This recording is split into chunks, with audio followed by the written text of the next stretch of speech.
নমস্কাৰ প্ৰিয় দৰ্শক উদিত সূৰুজৰ আজিৰ এই বিশেষ অনুষ্ঠানলৈ স্বাগতম জনাইছো চৰকাৰে দুখীয়া দৰিদ্ৰ লোকসকলৰ বাবে বিভিন্ন আঁচনি ৰূপায়ণ কৰিছে বিশেষকৈ সংখ্যালঘু লোকসকল সেই লোকসকলে এই আঁচনিৰ জৰিয়তে লাভৱান হৈছে নে নাই বা তেওঁলোক উপকৃত হৈছে নে নাই বা চৰকাৰে সংখ্যালঘু লোকসকলৰ বাবে কিদৰে কাম কৰিছে আহকচোন তাৰে আজি আমি বুজ লওঁ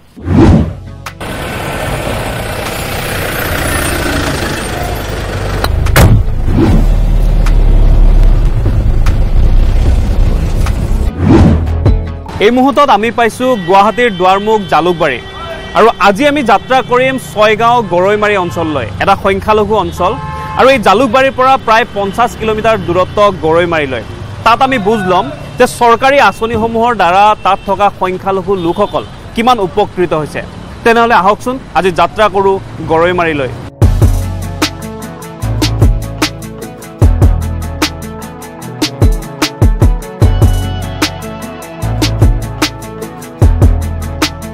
বৰ্তমান আমি উপস্থিত হৈছো কামৰূপ জিলাৰ গৰৈমাৰীত আৰু মই বৰ্তমান আছো গৰৈমাৰী খণ্ড উন্নয়ন কাৰ্যালয়ৰ সন্মুখত গৰৈমাৰীত আছে 8টাকৈ গাঁও পঞ্চায়ত এই পঞ্চায়তসমূহত কিদৰে চৰকাৰী আঁচনিসমূহ ৰূপায়ণ কৰা হৈছে আমি সবিশেষ জানিম খণ্ড উন্নয়ন বিষয়াৰ পৰা আমাৰ কামৰূপ জিলাৰ মানে 14টা ব্লক আছে আমাৰ মাইনৰিটি মানুহ মানে ইয়াতে উন্নয়ন খণ্ডৰ আণ্ডাৰত মানে আমাৰ মাইনৰিটি মানুহে বেছি ইয়াতে আৰু আমাৰ এই খণ্ড উন্নয়নৰ মানে কাৰ্যালয়টোত 8টা জিপি আছে মানে ব্লকৰ আণ্ডাৰত বিভিন্ন প্ৰকাৰৰ কাম হয় আৰু ইয়াত আমাৰ স্কিমৰ ভিতৰত ক'ব পাৰি আমাৰ PMAY আছে MGNREGA তাৰপিছত NSAP আৰু ধৰক SRLM আছে আমাৰ কি কয় PMAY যিখিনি দিয়া হৈ আছে বৰ্তমান গোটেইখিনি আমাৰ ভালে ভালে দিয়া হৈ আছে MGNREGA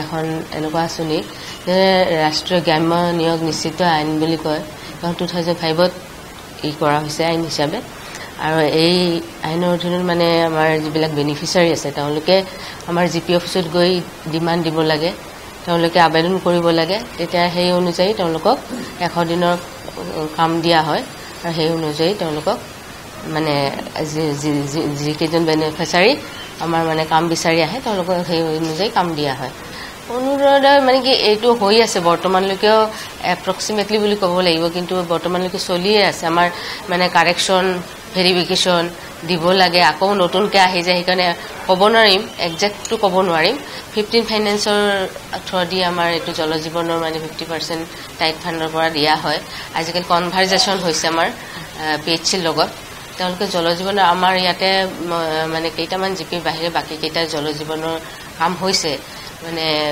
গোটেইকেইটাই প্ৰায় ক'ব পাৰি 3-4টা জিপি হোৱা নাই বাকী কেইটা হেণ্ড অভাৰ হৈ গৈছে আৰু ইলেক্ট্ৰিচিটি বিলো আহে আমাৰ জল জীৱনৰ সেইখিনি আমাৰ জিপি ৱাইজে মানে ইলেক্ট্ৰিচিটি বিল পে'মেণ্ট কৰে তেওঁলোকে নেশ্যনেল ৰুৰেল হেল্থ মিছন সেইটো আণ্ডাৰত আমাৰ মহিলাখিনি নিজে এতিয়া মানে ইণ্ডিভিজুৱেলি তেওঁলোকে নিজে কৰিব পাৰে আৰু বহুত মানে ব্যৱসায় কৰি আছে CLF আছে তাৰপিছত জীৱিকা সখী আছে তেওঁলোকে বিভিন্ন স্কিম আছে আৰু মহিলাসকলে আৰ্থিকভাৱে বহুত সক্ষম হৈ উঠিছে এতিয়া আগতে মানে মহিলাসকলৰ বহুতেই আছিলে কিন্তু এই SRLM থ্ৰুদি তেওঁলোকে মানে জীৱিকাৰ এতিয়া আৰু ই কৰিব নালাগে তেওঁ নিজে মানে ইণ্ডিভিজুৱেলি মানে অৰ্থনৈতিকভাৱে সক্ষম হৈ উঠিছে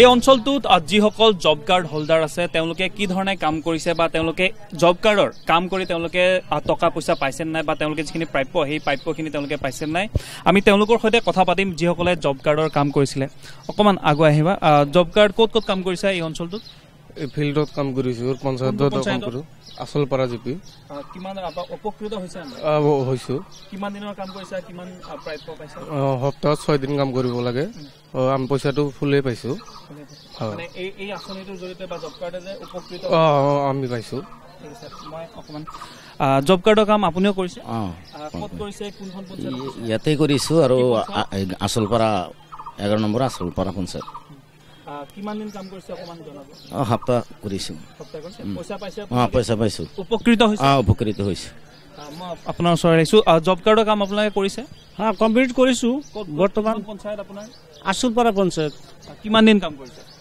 আজি 6-7 মাহ কৰিছোঁ পইচা পাইছে আমাৰ পইচাটো ক্লিয়াৰ দিছে এই জব কাৰ্ডৰ কাম কৰাৰ পাছত আপোনালোকে যিখিনি প্ৰাপ্য সেই প্ৰাপ্য দি আপোনালোকৰ ঘৰখন চলে নে সেইখিনি চলিছে আৰু উপকৃত হৈছে বুলি উপকৃত হৈছোঁ বৰ্তমানো হৈছোঁ চৰকাৰক কি ক'ব বিচাৰিব চৰকাৰৰ এনেকৈ কামবিলাক ভাল কাম কৰিছে এইটো কাম আমাৰ হিচাপত ভাল কামেই হৈছে বেয়া কাম হোৱা নাই ৰাইজৰ কাৰণে বহুত ভাল হৈছে ৰাস্তা ঘাটৰ কামো কৰিছোঁ এইবিলাক আমাৰ ৱালৰ কামবিলাক এই জব কাৰ্ডৰ জৰিয়তে হৈ আছে ধন্যবাদ থাকিলে মই অকণমান আপুনি জব কাৰ্ডৰ কাম কৰিছোঁ ক'ত ক'ত কৰিছে আচলপাৰা পঞ্চায়ত হয় আপোনাৰ টকা পইচাখিনি পাইছে সকলো পাইছোঁ এই জব কাৰ্ডৰ জৰিয়তে আপুনি উপকৃত হোৱা বুলি ক'ব পাৰেনে হয় অকণমান ভালকৈ ক'ব কথাখিনি বুজাই ভালকৈ মানে 1 সপ্তাহ 6 মাহ কৰিছোঁ পাইছোঁ পইচাখিনি পাইছে যিসকলে জব কাৰ্ড আছে যিসকলৰ তেওঁলোকে বিভিন্ন ইয়াৰে 8খন পঞ্চায়ত আছে সেই 8খন পঞ্চায়তৰ বিভিন্ন ঠাইত বিভিন্ন কাম সেয়া ৰাস্তা ঘাটৰে হওক বা ক'ৰবাত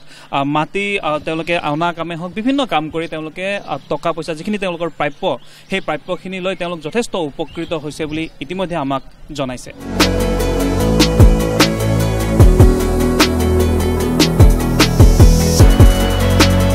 গৰৈমাৰী উন্নয়ন খণ্ডৰ অন্তৰ্গত এইটো টুকুৰাপাৰা গাঁও পঞ্চায়ত আৰু এটা টুকুৰাপাৰা গাঁও পঞ্চায়তত এটা পথ যিটো নিৰ্মাণ কৰা হৈছে আৰু সেই পথটোৰে যথেষ্ট লোক উপকৃত হৈছে মই সবিশেষ জানিম এইখন যি গাঁও পঞ্চায়ত সেই টুকুৰাপাৰা গাঁও পঞ্চায়তৰ সভানেত্ৰীগৰাকী মোৰ সৈতে আছে মই কিছু কথা পাতিম তেওঁৰ সৈতে এই জাগাটোৰ নামটো কি এই অঞ্চলটো নমস্কাৰ এই জাগাটোৰ নাম কানহাৰা ভিলেজ টুকুৰাপাৰা গাঁও পঞ্চায়তৰ অন্তৰ্গত আৰু এই ৰাস্তাখন দিয়াত বহুত মানুহৰ ভাল হৈছে আৰু কিমান মানুহ আছে এই গোটেই অঞ্চলটোত কিমান মানুহ 1200-1500 মানুহ আছে এইটো কিহৰ অধীনত কিমান টকাৰে নিৰ্মাণ হৈছে এইটো 15 ফাইনেন্সৰ অধীনত 7,31,000 টকাৰ নিৰ্মাণ হৈছে আচ্ছা আগতে কেনেকুৱা আছিলে পথটো বা এইটো নিৰ্মাণ হোৱাৰ পিছত বা এই আঁচনিসমূহ যি অনুদান দিয়া হৈছে এই অনুদানৰ ক্ষেত্ৰত কি ক'ব চৰকাৰক আগত এই ৰাস্তাখন একেবাৰে জৰাজীৰ্ণ হৈছিল এতিয়া ৰাস্তা দিয়াৰ পিছত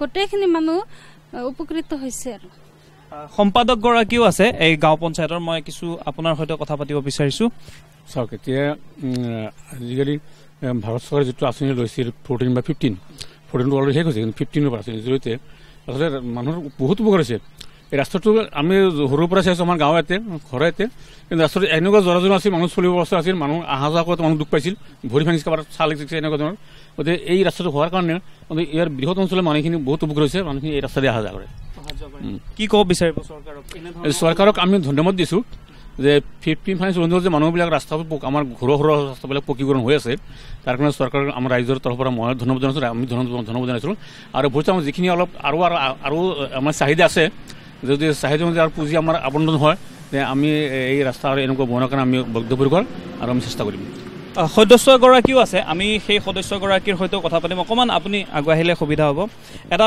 পকী কৰা হৈছে এটা ৰাস্তা য'ত ব্লক পাৰি দিয়া হৈছে আৰু 7,31,000 টকাৰে নিৰ্মাণ কৰা হৈছে এই পথটো নিৰ্মাণৰ বাবে চৰকাৰক কি ক'ব বিচাৰিব আৰু যিহেতু 7,31,000 টকাৰে নিৰ্মাণ কৰা হৈছে কিমান লোক উপকৃত হৈছে আৰু ইয়াৰ বিষয়ে কি ক'ব বিচাৰিব প্ৰথমতে আমি ধন্যবাদ জনাইছোঁ চৰকাৰক আমাৰ ইয়াতে যেনেকুৱা ৰাস্তা আছিল একদম বেয়া আমাৰ ইয়াতে এখন হেৰি আছে এই হুলমূলৰ দোকান আছে চাউলৰ বস্তা গাড়ীত লৈ যাওঁতে কঢ়িয়াই লৈ যাওঁতে বহুত অসুবিধা হৈছিল এতিয়া মানে এখন ৰাস্তা হোৱাৰ পিছত আমাৰ ৰাইজেও উপকৃত হৈছে আমাৰ সেই হুলমূলৰ দোকান ইয়াতে আছে আৰু মছজিদ আছে অনুষ্ঠান আছে আৰু মথাৰিৰ পৰা বহুত মানুহ ইয়াতে ইফালেদি খোজকাঢ়ি আহে আমাৰ মানে বহুত উপকাৰ হৈছে এইটাই 7,31,000 টকাৰ মানে আমাৰ এইটো ৰাস্তা হৈছে ফেভাৰ ব্লকৰ আৰু এইটো ফেভাৰ ব্লকৰ ৰাস্তা হোৱাৰ কাৰণে আমাৰ অঞ্চলৰ মানুহৰ আৰু আমাৰ এইখিনি যিখিনি হুলমূলৰ দোকানীৰ যিবিলাক গ্ৰাহক আছে গোটেইখিনি গ্ৰাহকৰ লগতেও আমাৰ মানে বস্তু অনা নিয়াৰ ক্ষেত্ৰত আমাৰ সুবিধা হৈছে।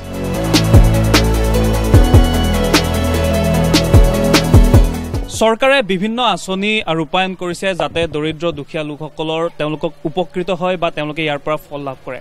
ইয়াৰ দ্বাৰা সংখ্যালঘু যিসকল লোক তেওঁলোকেও কিন্তু উপকৃত হৈছে। অৰুণোদয় আঁচনি এটা অন্যতম। অৰুণোদয় আঁচনিৰ যি ধন সেয়া বহুতেই লাভ কৰি বহু মহিলাই লাভ কৰি উপকৃত হৈছে। আমি দুগৰাকী মহিলা আছে, আমি তেওঁলোকৰ সৈতে কিছু কথা পাতিম। আপোনালোকে অৰুণোদয় আঁচনিৰ ধন পাইছে? পাইছে? প্ৰত্যেক মাহে পাই আছেনে? পাইছে? কিমান টকাকে পায়? ফাৰ্ষ্টে 800 কৰে পাইছি। প্ৰথমতে কিমান পাইছে? ফাৰ্ষ্টে 800 পাইছি, তাৰ বাদে 1200 কৰে পাইছি। হ্যাঁ। কি ক'ব বিচাৰিব এই টকাখিনি আপোনালোকে ঘৰ চলাই? হ্যাঁ পাইছি আমৰা। চৰকাৰক কি ক'ব বিচাৰিব? সৰকাৰ আইলে আমৰা উপস্থিত থাকুন না গো। আকৌ বিচাৰি থাকে অৰুণোদয় আঁচনি যাতে ধন সদায় সোমাই থাকে সেইটো বিচাৰে নাই? আহন না গো। আপোনাৰ ওচৰলৈ আহিছো। আপুনি অৰুণোদয়ৰ যি ধন পাই আছে প্ৰতি মাহত? হ্যাঁ হ্যাঁ। কিমানকে পাই আছে? 1250 পাইছি, যে 800 পাইছি, 1250 পাই আছে। কেতিয়াৰ পৰা পাই আছে? যে সঙ্গে ঢুকছে সঙ্গে পাইছি। প্ৰথমৰ পৰা পাই আছে। চৰকাৰক কি ক'ব বিচাৰিব? আচলতে এনেধৰণৰ বহু যিসকল লোক আছে বিশেষকৈ সংখ্যালঘু লোকসকলো এই আঁচনিসমূহৰ দ্বাৰা যিসমূহ আঁচনি চৰকাৰে হিতাধিকাৰীসকলৰ বাবে তেওঁলোকে ৰূপায়ণ কৰিছে দুখীয়া দৰিদ্ৰ লোকসকলৰ বাবে যাতে তেওঁলোকে চলিব পাৰে বা তেওঁলোকৰ যাতে উন্নয়ন হয়, সেই আঁচনিসমূহৰ দ্বাৰা কিন্তু সংখ্যালঘু লোকসকলো যথেষ্ট উপকৃত হোৱা দেখিবলৈ পোৱা গৈছে।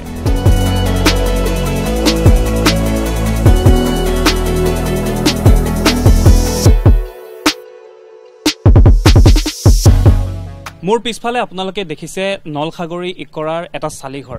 এই চালিঘৰটোতে এটা পৰিয়ালে বাস কৰিছিলে আৰু সেই পৰিয়ালটোৱে এতিয়া প্ৰধানমন্ত্ৰী আৱাস যোজনাৰ গৃহ লাভ কৰিছে। আৰু এতিয়া আপোনালোকে দেখিব যে সম্পূৰ্ণ হৈ উঠিছে এটা ঘৰ, সুন্দৰ ঘৰ এটাত তেওঁলোকে এতিয়া থাকিবলৈ পাব। আৰু এই প্ৰধানমন্ত্ৰী আৱাস যোজনা যি আঁচনি সেই আঁচনিৰ দ্বাৰা উপকৃত হৈছে এই পৰিয়ালটো। মই পৰিয়ালটোৰ লোক দুগৰাকী আছে, মই কিছু কথা পাতিম তেওঁলোকৰ সৈতে।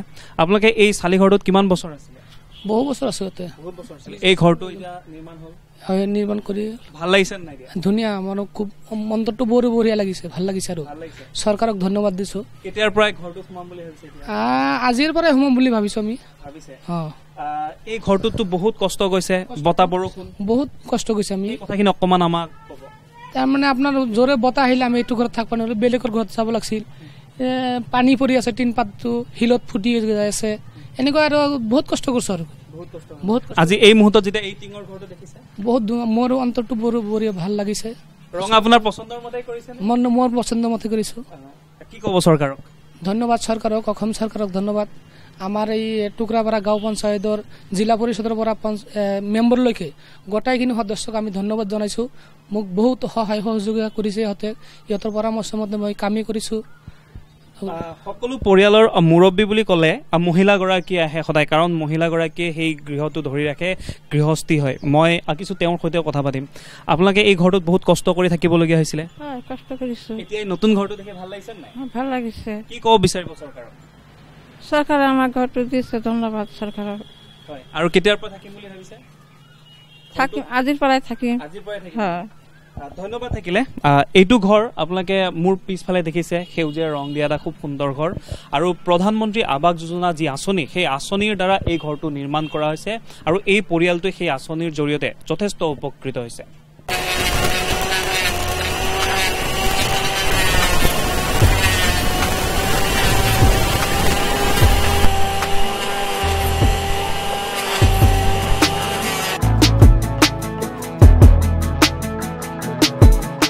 চৰকাৰী সকলো আঁচনিৰ ভিতৰত অন্যতম আঁচনি এটা হৈছে বৃদ্ধ পেঞ্চন। আৰু সেই বৃদ্ধ পেঞ্চন পাই বহু লোক উপকৃত হৈছে। আৰু আজি আমি এটা সংখ্যালঘু অঞ্চলত আছোঁ। ইতিমধ্যে আৰম্ভণিতে আপোনালোকক জনাইছোঁ যে আমি গৰৈমাৰী উন্নয়ন খণ্ডত আছোঁ। সেই গৰৈমাৰী উন্নয়ন খণ্ডৰ 8টা পঞ্চায়তৰ বিভিন্ন ঠাইত আমি গৈছোঁ। আমি এগৰাকী বৃদ্ধ লোক আছে, তেওঁ পেঞ্চন লাভ কৰিছে। আমি সুধিব বিচাৰিছোঁ তেওঁক, আপুনি কেতিয়াৰ পৰা পেঞ্চন লাভ কৰিছে? 4 বছৰ হ'ল। 4 বছৰ হ'ল। কিমান টকাকৈ আপুনি লাভ কৰি আছে প্ৰত্যেক মাহত? মাহত 250 টকা কৰি দিয়ে। আপুনি উপকৃত হৈছেনে?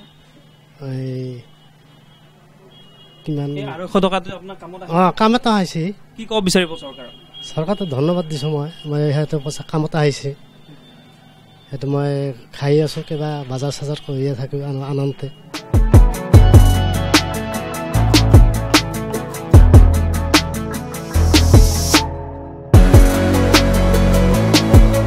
প্ৰধানমন্ত্ৰী আৱাস যোজনাৰ গৃহ পোৱা আন এটা পৰিয়ালৰ ওচৰত আহিছোঁ আমি আৰু ইতিমধ্যে মোৰ পিছফালে আপোনালোকে দেখিছে কাম চলি আছে বৰ্তমান আৰু কিছুদিনৰ পাছতে সম্পূৰ্ণ হৈ উঠিব ঘৰটো মই তেওঁৰ সৈতে কথা পাতিম যি স্বত্বাধিকাৰী আছে আপোনাৰ নামটো ফুলচাৰা লিখা এই ঘৰটো হৈ আছে হয় হৈছে কিমান দিনৰ মূৰত ঘৰ পালে আপুনি কিমান দিনৰ মূৰত মানে আগতে কেনেকৈ থাকিবলগীয়া আছিলে কিবা কিবি আৰু ঘৰটো পাই সুখী নাই নাই সুখী আছে কাম চলি আছে ভালকে হয় চলি আছে কি কাম চলি আছে অকণমান জনাব এই চিমেণ্টৰ কামখিনি মই ভালে কৰিছোঁ আৰু হয় চৰকাৰে পইচা দিয়াখিনি মই আৰু মই এই কাঠৰ কামখিনি ময়ে কৰিছোঁ বাকী কিমান আৰু এই ৰথৰ কামখিনি এই চিমেণ্টৰ কামখিনি ডাঙৰ ল'ৰাটো কৰিছোঁ আৰু কিমান দিন আছে কিমান দিনৰ ভিতৰত সম্পূৰ্ণ হ'ব নাই বেছি দিন নালাগে আৰু 2-3 দিনৰ মাজতে আমি কমপ্লিট কৰিব পাৰিম হয় মুঠতে কেতিয়া সোমাম বুলি ভাবিছে নতুন ঘৰত আশাতে আছে আৰু মোটামুটি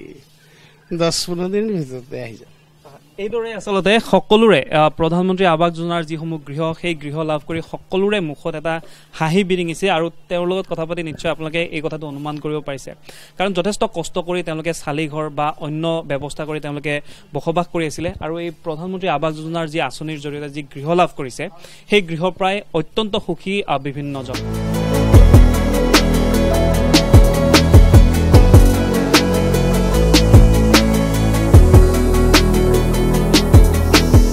গৰৈমাৰীৰ 8খন পঞ্চায়তত সৰ্বমুঠ 1100 আত্মসহায়ক গোট আছে আৰু এই আত্মসহায়ক গোটসমূহে এই অঞ্চলটোৰ উন্নয়নৰ ক্ষেত্ৰত যথেষ্ট ভূমিকা লৈছে বিশেষকৈ এই অঞ্চলটো কৃষি প্ৰধান এটা অঞ্চল আৰু তেওঁলোকে কৃষিৰ ওপৰত নিৰ্ভৰ কৰি এই আত্মসহায়ক গোটসকলে উন্নয়নৰ ক্ষেত্ৰত বা তেওঁলোকে জীৱিকা নিৰ্বাহ কৰি আছে এই বিষয়ে এই আত্মসহায়ক গোটৰ বিষয়ে খণ্ড প্ৰকল্প বিষয়াগৰাকীয়ে কি কয় জানো আহক গৰৈমাৰী ব্লকটো আমাৰ ASLMৰ আণ্ডাৰত আহিছে 2017 চনত ইয়াতে টোটেল 8টা গাঁও পঞ্চায়ত আছে 8টা গাঁও পঞ্চায়ততে আমি সমানে কাম কৰি আছো 17 চনৰ পৰাই কাম হৈ আছে এতিয়ালৈকে সৰ্বমুঠ 1100 আত্মসহায়ক গোট গঠন কৰা হৈছে আগত কিছু আত্মসহায়ক গোট আছিলে যদিও আমি সেই সকলক ৰিভাইভ কৰা হৈছে আৰু কিছুমান নতুন আত্মসহায়ক গোট আছে আৰু এতিয়ালৈকে আমি যিমানখিনি বাকি আছে আত্মসহায়ক গোট মহিলা সোমাবৰ কাৰণে তেখেতসকলক আমি মোবিলাইজ কৰি আমি সোমাই আছো তাতে গোটেইখিনি মহিলা আত্মসহায়ক গোটত সোমাই যায় আৰু ইয়াৰ পৰা যোনখিনি লাভালাভ হয় সকলোৱে যাতে মাইনৰিটি অঞ্চলৰ সকলোৱে যাতে পায় গোটেই মহিলাখিনি যাতে পায় ইয়াৰ পঢ়া শুনাখিনিত মহিলাসকলে অকণমান পিছ পৰি থকাৰ কাৰণে আমি যিমানখিনি পাৰিছো তেওঁলোকক সেইখিনি কৰিব চেষ্টা কৰিছো তেওঁলোকে যাতে টিপ চহী নামাৰি তেওঁলোকে যাতে সাইন কৰিব পাৰে সেইকাৰণে আমি চেষ্টা কৰি আছো এতিয়া বহুতখিনি ডেভেলপ হৈছে তেওঁলোকে টিপ চহীটো বাদ দি এটলিষ্ট সাইন কৰিবলৈ নিজৰ চহীটো কৰিবলৈ আগবাঢ়ি আহিছে ভয় নকৰা হৈছে আৰু এই আত্মসহায়ক গোটখিনি আমি গোটেইখিনি আমি 62টা ভিঅ'ৰ মানে ভিলেজ অৰ্গেনাইজেশ্যন গ্ৰাম্য সংগঠনৰ আণ্ডাৰত আমি কভাৰ কৰিছো আৰু এই 62টা গ্ৰাম্য সংগঠন আমি দুটা ক্লাষ্টাৰ লেভেল ফেডাৰেশ্যন বনোৱা হৈছে য'ত গোটেইখিনি মহিলা আমাৰ এই ক্লাষ্টাৰ লেভেল ফেডাৰেশ্যনত সামৰি আমি কাম কৰি আছো এতিয়া ইয়াৰ ফাণ্ড বহুতখিনি আমি ফাণ্ড গভৰ্ণমেণ্টৰ পৰা অসম গভৰ্ণমেণ্টৰ পৰা তেওঁলোকক আমি দিয়াৰ ব্যৱস্থা কৰা হৈছে প্ৰথমতে আমি যোনখিনি আত্মসহায়ক গোট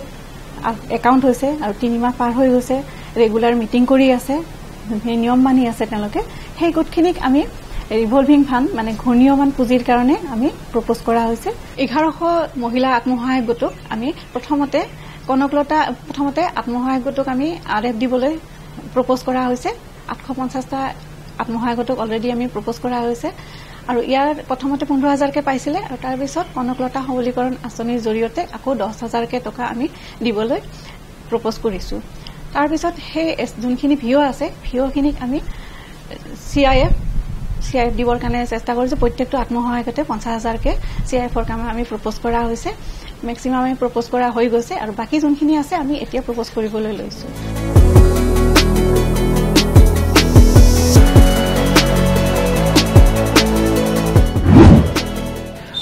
মোৰ নাম ৰূপজ্যোতি ভূঞা মই ইয়াতে 2019 চনৰ পৰাই ব্লক কোঅৰ্ডিনেটৰ স্কিলছ হিচাপে কৰি আছোঁ।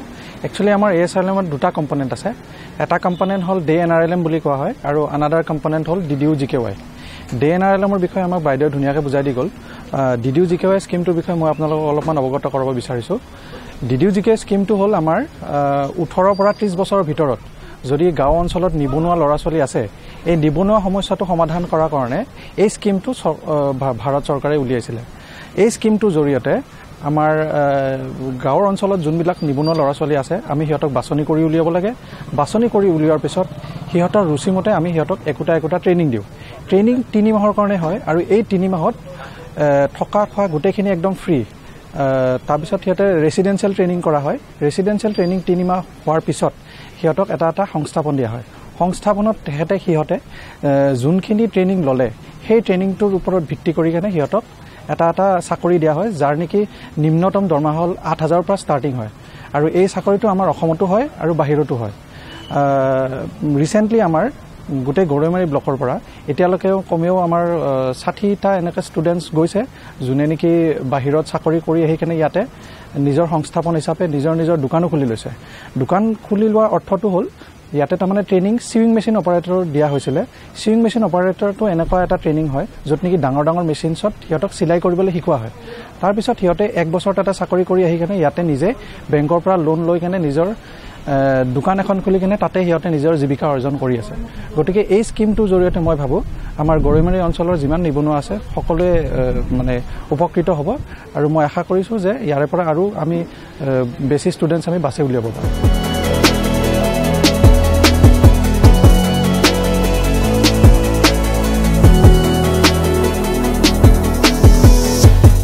মই বৰ্তমান আছোঁ ভলুকাবাৰী ME মাদ্ৰাছাত আৰু ইয়াত এটা অতিৰিক্ত ক্লাছৰুম ইয়াতে নিৰ্মাণ কৰা হৈছে, যিটো বৰ্তমান ইয়াতে কম্পিউটাৰ শিক্ষা দিয়া হয়।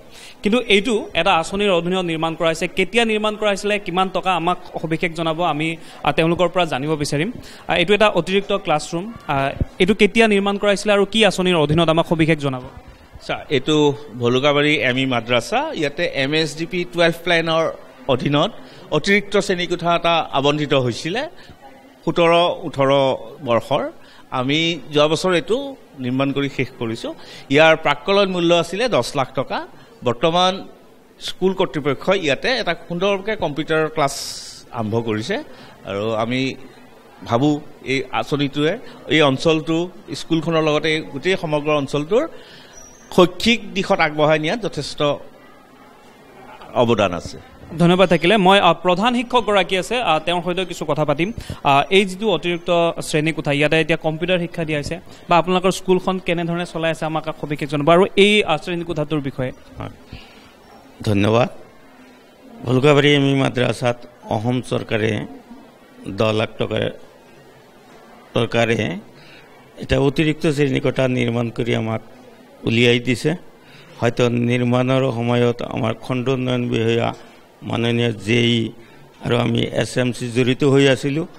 আমি সময়মতে এইটো উলিয়াই দিব পাৰিছোঁ আৰু লগে লগে আমি বিদ্যালয়ত আমাৰ এটা অভাৱ আছিল, আমাৰ কম্পিউটাৰৰ ভাল ৰুম নাছিল, সুবিধাজনক।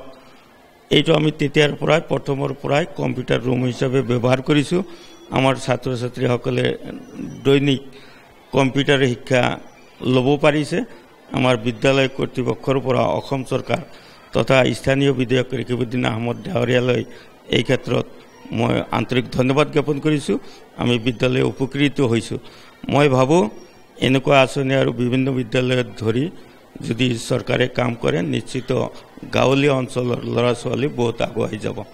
ধন্যবাদ থাকিলে। আৰু এই অতিৰিক্ত যিটো শ্ৰেণীকোঠা, এই শ্ৰেণীকোঠাটো 10 লাখ টকা ব্যয়েৰে নিৰ্মাণ কৰা হৈছে আৰু বৰ্তমান এই ME মাদ্ৰাছা, ভলুকাবাৰী ME মাদ্ৰাছাত এই শ্ৰেণীকোঠাটো এতিয়া কম্পিউটাৰ শিক্ষাৰ বাবে ছাত্ৰ ছাত্ৰীসকলৰ বাবে ব্যৱহাৰ কৰা হৈছে।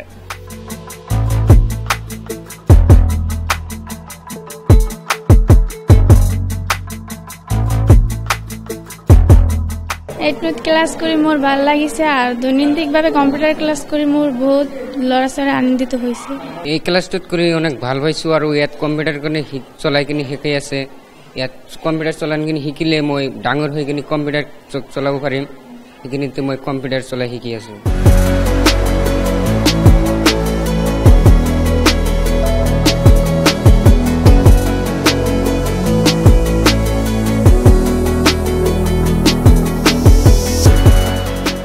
আজি আমি আহিছিলোঁ কামৰূপ জিলাৰ গৰৈমাৰীলৈ।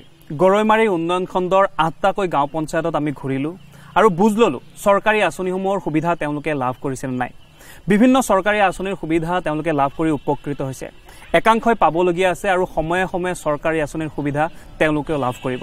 ইয়াৰ লগে লগে উদিত সূৰ্যৰ আজিৰ এই খণ্ডটিৰ পৰা বিদায় লৈছোঁ। ধন্যবাদ।